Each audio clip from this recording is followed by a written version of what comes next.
محمد مقبول but شہید جموں کشمیر کی تاریخ کا وہ سنہرا باب جسے مخالفین کی لاکھ کوششوں کے باوجود بھی دفن نہ کیا جا سکا۔ ہر گزرتے دن کے ساتھ ساتھ نہ صرف کشمیر کا یہ مقبول اور مقبول ہوتا جا رہا ہے بلکہ جموں کشمیر کی تاریخ میں جو مقام اس ہستی کو حاصل ہے وہ نہ تو آج تک کوئی اور کشمیری لیڈر حاصل کر سکا اور نہ کر پائے گا، کیونکہ ایسے مقبول صدیوں بعد ہی پیدا ہوتے ہیں۔ فروری کا وہ منوس خونی دن جس دن کو کشمیریوں کی تاریخ میں ایک سیاہ باب کا مقام حاصل ہے، محمد مقبول بٹ شہید بھارتی مقبوضہ کشمیر کے ضلع کپواڑہ کے گاؤں تری گاؤں میں 18 فروری 1938 کو پیدا ہوئے۔ ان کے والد کا نام غلام قادر بٹ تھا جو کہ ایک کسان تھے۔ مقبول بٹ نے ابتدائی تعلیم گاؤں کے پرائمری اسکول سے حاصل کی۔ BA جوزف کالج بارہمولہ سے کیا۔ اسکول اور کالج کے دور میں ہی مقبول بٹ سیاسی اور سماجی سرگرمیوں میں بڑھ چڑھ کر حصہ لیتے تھے۔ مقبول بٹ کی ان سرگرمیوں کو دیکھ کر کالج کے پرنسپل نے پیشن گوئی کی تھی کہ یہ نوجوان کوئی بڑا کارنامہ سر انجام دے گا یا پھر موت کے گھاٹ اتار دیا جائے گا۔ مقبول بٹ نے جب BA کا امتحان دیا تو اس وقت وادی میں شیخ عبداللہ کی گرفتاری کو لے کر شدید ہنگامہ آرائی تھی۔ چنانچہ BA کا امتحان پاس کرنے کے بعد وہ اپنے چچا کے ہمراہ جنگ بندی لائن عبور کر کے آزاد کشمیر میں داخل ہوئے، جہاں انہیں پاکستان کے سرحدی محافظوں نے پوچھ گچھ کے لیے قلعہ مظفرآباد میں نظر بند کر دیا۔ رہائی کے بعد انہوں نے پشاور یونیورسٹی میں MA میں داخلہ لیا اور پشاور سے شائع ہونے والے اخبار انجام میں بطور ایڈیٹر کام بھی کیا۔ 1961 میں ان کی شادی راجہ بیگم سے ہوئی جن سے 2 بیٹے جاوید مقبول اور شوکت مقبول بٹ ہوئے۔ 1965 میں مقبول بٹ نے محاذ رائے شماری کے نام سے ایک سیاسی جماعت کی بنیاد رکھی اور محاذ کے پہلے پبلسٹی سیکرٹری بھی منتخب ہوئے۔ اس کے بعد مقبول بٹ اور امان اللہ خان نے محاذ کے ایک خفیہ عسکری ونگ نیشنل لبریشن فرنٹ کی بنیاد رکھی، جس کے قیام کا مقصد یہ تھا کہ کشمیری نوجوانوں کو عسکری تربیت دے کر بھارت کی قابض افواج کے خلاف لڑنے کے لیے تیار کیا جا سکے۔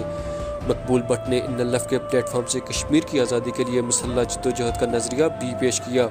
چنانچہ بھارت کے خلاف جنگ کا آغاز کرنے کے لیے مقبول بٹ جون 1966 میں اپنے چند ساتھیوں جن میں میجر امان اللہ، صوبیدار کالا خان اور اورنگزیب شہید جن کا تعلق گلگت سے تھا کے ہمراہ جنگ بندی لائن عبور کر کے وادی کشمیر میں داخل ہو گئے، جہاں 3 ماہ تک وہ خفیہ طور پر تنظیم سازی کرتے رہے اور نوجوانوں کو فکری تربیت دیتے رہے۔ بلاخر مخبری ہونے کی وجہ سے وہ اپنے ساتھیوں صوبیدار کالا خان اور میر احمد سمیت گرفتار ہو گئے، جہاں انہیں سینٹرل جیل سری نگر میں قید کر لیا گیا۔ ان کا ایک ساتھی اورنگزیب جو کہ اس مارکے میں شہید ہو گیا تھا۔ مقبول بٹ اور ان کے ساتھیوں پر بغاوت کے مقدمے درج ہو گئے۔ یوں کشمیر ہائی کورٹ کے ایک ہندو جج نے انہیں سزائے موت سنائی۔ مقبول بٹ نے سزائے موت سنانے والے جج کو مخاطب کرتے ہوئے کہا کہ جج صاحب ابھی وہ رسی ہی نہیں بنی جس پر مقبول بٹ کو لٹکایا جا سکے۔ انہوں نے 9 دسمبر 1968 میں اپنے 2 ساتھیوں میر احمد اور چودھری یاسین کے ہمراہ سری نگر جیل میں سرنگ لگا کر راہ فرار اختیار کر لی اور کئی دنوں تک برف پوش پہاڑوں کا سینہ چیرتے ہوئے قاضی ناگ چھمپ کے راستے آزاد کشمیر میں داخل ہو گئے، جہاں پاکستان کی خفیہ ایجنسیوں نے انہیں گرفتار کر لیا اور بھارتی ایجنٹ ہونے کا الزام لگا کر مظفرآباد کے قلعے میں قید کر لیا۔ اس قلعے میں مقبول بٹ اور ان کے ساتھیوں کو سخت اذیتیں دی گئی، لیکن راہ آزادی کے ان مت والوں کے حوصلے پھر بھی پست نہ ہوئے۔ کچھ عرصہ تشدد سے گزرنے کے بعد انہیں رہائی ملی تو دوبارہ تحریک آزادی جموں کشمیر کے لیے سرگرم ہو گئے۔ 1969 میں مقبول بٹ شہید کو محاذ رائے شماری کا مرکزی صدر منتخب کر لیا گیا اور 31 جنوری 1971 کو 2 کشمیری نوجوان اشرف قریشی اور خاشم قریشی نے بھارت کا گنگا طیارہ اغوا کیا۔ 1971 کے گنگا ہائی جیک کی مکمل ویڈیو ہمارے چینل اور پیج پر موجود ہے۔ گنگا کے اغوا کی وجہ سے مقبول بٹ ان کے سینکڑوں ساتھیوں کو پاکستان کی مختلف جیلوں میں قید کر لیا گیا، جہاں انہیں سخت اذیتوں سے بھی گزرنا پڑا، لیکن ان حریت پسندوں کے حوصلے پھر بھی پست نہ ہوئے۔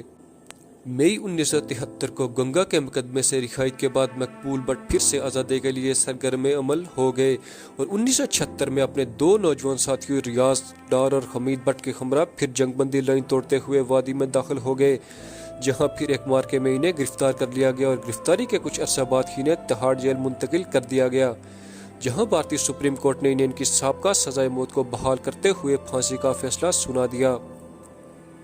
6 فروری 1984 کو لندن میں بھارتی سفارت خانے کے اہلکار مہاترے کو نیشنل لبریشن آرمی کے اہلکاروں نے اغوا کر لیا۔ اغوا کاروں نے 24 گھنٹے کے اندر مقبول بٹ اور ان کے ساتھیوں کی رہائی کا مطالبہ کر دیا، لیکن جب بھارتی حکومت نے یہ مطالبہ ماننے سے انکار کر دیا تو اغوا کاروں نے 54 گھنٹے کا ٹائم گزرنے کے بعد مہاترے کو موت کے گھاٹ اتار دیا۔ مہاترے کے قتل کے بعد بھارتی حکومت نے مقبول بٹ کو پھانسی دینے کا اعلان کر دیا، چنانچہ 11 فروری 1984 کو اتوار کے روز تہاڑ جیل میں انہیں پھانسی دے دی گئی۔ پھانسی کے پھندے پر لٹکنے سے پہلے مقبول بٹ کے آخری الفاظ تھے، میرے وطن تو ضرور آزاد ہوگا۔ مقبول بٹ کی لاش ان کے ورثاء کے حوالے کرنے سے انکار کر دیا گیا، چنانچہ جیل کے مسلمان قیدیوں نے انہیں جیل کے احاطے میں دفن کر دیا۔ کشمیر کی جدوجہد آزادی میں مقبول بٹ کو بہت اعلیٰ مقام حاصل ہے۔ اس ویڈیو کو زیادہ سے زیادہ شیئر کر کے مقبول بٹ کا پیغام ہر گھر تک پہنچانے میں ہمارا ساتھ دیں۔ امید ہے کاشف فیکٹری یہ ویڈیوز آپ بھرپور لائک اور شیئر کریں گے۔ آپ سب کے پیار بھرے کمنٹس کا بے حد شکریہ۔ تو ملتے ہیں ایک اور انفارمیٹیو ویڈیو کے ساتھ، تب تک کے لیے دیجیے اجازت۔